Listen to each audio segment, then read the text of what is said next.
Hello and welcome to All Talks. I'm Suhail Chagla and today I'm at CafeAlt with George Heber Joseph.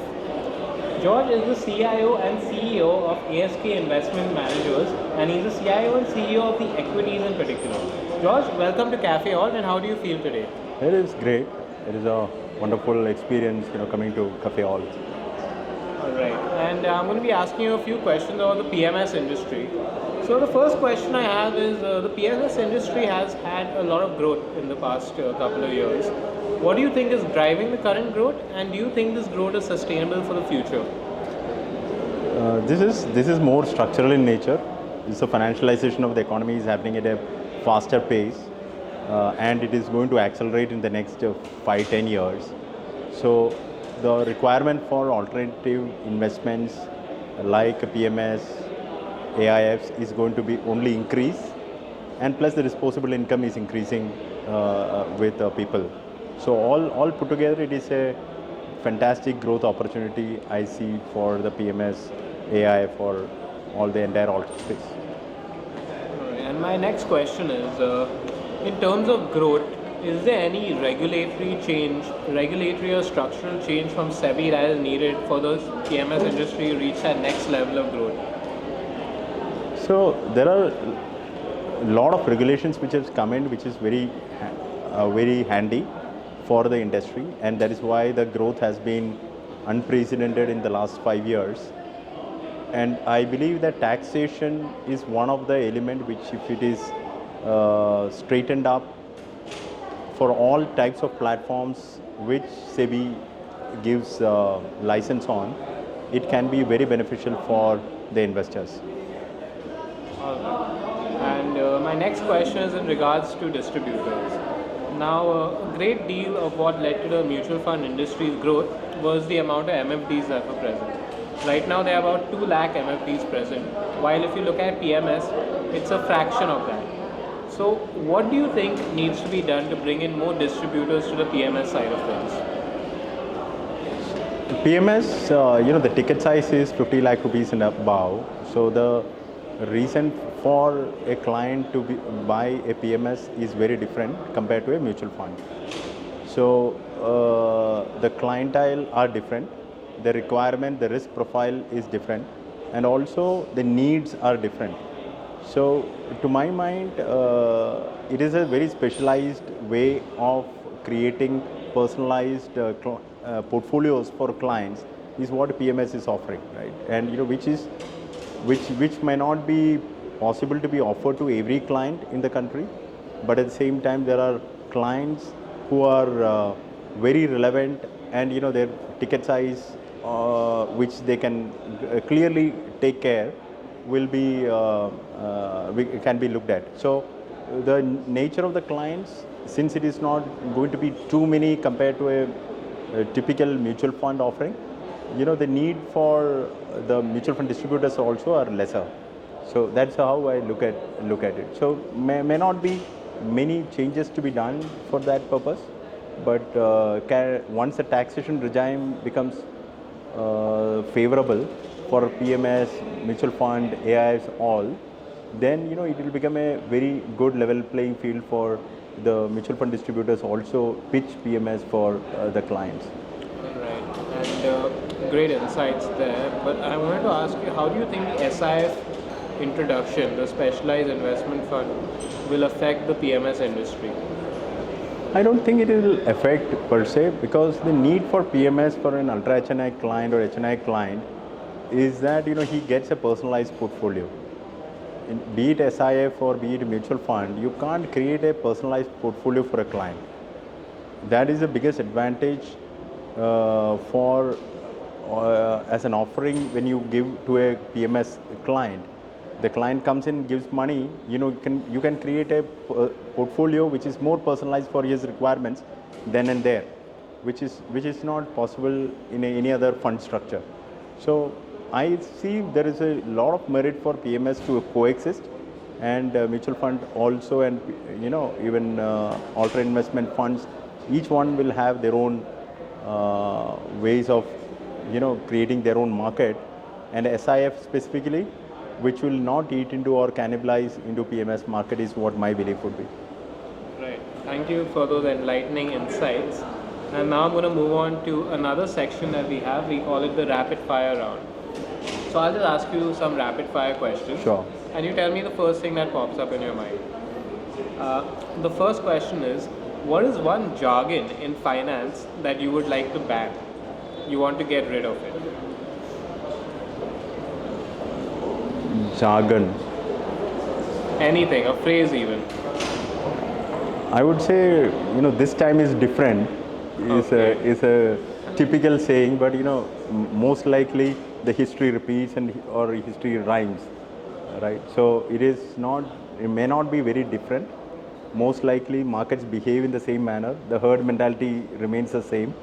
So people might come and say that this time is different. I don't see that. You think it'll be the look at history? Yeah, you should look at history. History repeats or at least rhymes. All right. No, that makes sense.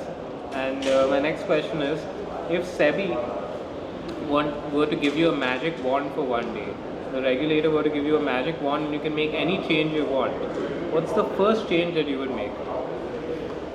Probably creating a level playing field for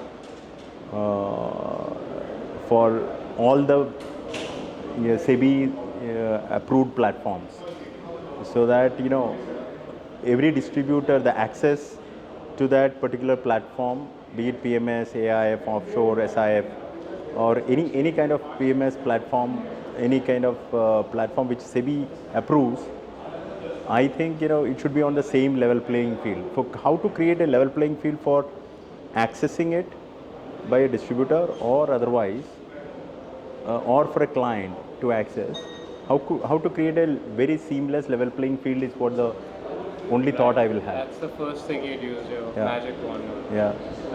My next question is, the most unexpected place that you've learned an investment lesson. Can be any. So, say for example, when you travel in a aeroplane, Right. it gets into air pockets, right? And the air pockets can be compared to the market volatility also.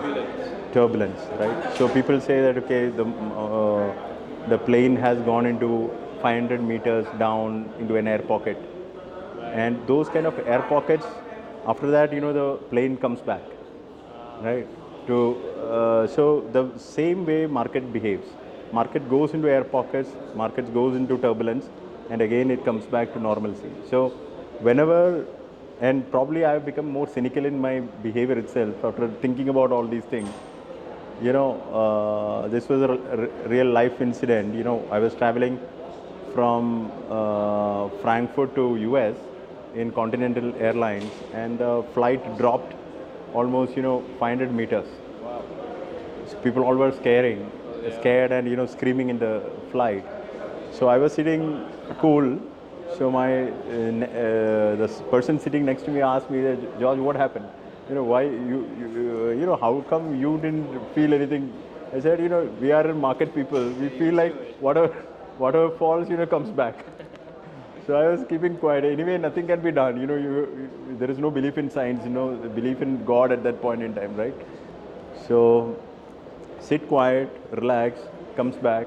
So eventually it came back. So the same thing happens in markets. COVID, market fell 40% in 15 days. Market came back with vengeance, right? So you have to. So I feel this is one. Everything in the world, if you look at it, is emotional, right? So your behavior with your wife, behavior with your kids, everything is emotional, and the market is a bunch of emotions. Somebody is very happy, somebody is very sad, somebody is greedy, somebody is. So that is the emotions which is displayed in the markets in the screen, right? So that's a very good analogy. I think the distributors watching this would really appreciate that. My final rapid fire question is, if you weren't a fund manager, what career would you choose? if not the fund manager, Not a fund manager. so I thought, most likely I would not have chosen any other thing. I've been maybe a gardener. A gardener.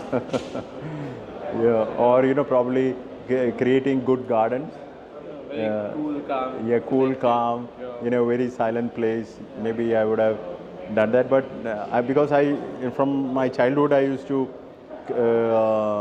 grow plants around my house and things like that, which was my one of the passion which I used to follow, which today in Bombay it is not possible at all, right? So No space. that I used to like a lot, and I'm very close to nature. So be it animals or be it plants, trees, I like those surroundings. So which is what I miss, when I stay in Bombay. Right. But maybe if I'm not a fund manager, probably I would not have been in Bombay. Right. Right. Okay. So, Fair enough. but this is the passion which I follow today is what I chose as a hobby, as a passion, and today when people give me salary for following my passion, that is the way in which I think about coming to ASK on a daily basis. Right. Right. That makes sense. So tracking markets, tracking stocks, identifying many businesses, that is a part and parcel of my life. So I met markets much earlier than my wife. That's all the questions I have for today. Thank you. And thank you so much Thank for you. joining us Thank today, you. George. Great. That's it on this time with Alt Talks. And we'll see you next time with many more insights from leaders of the industry, as you just saw. We'll see you next time. See you soon. Goodbye.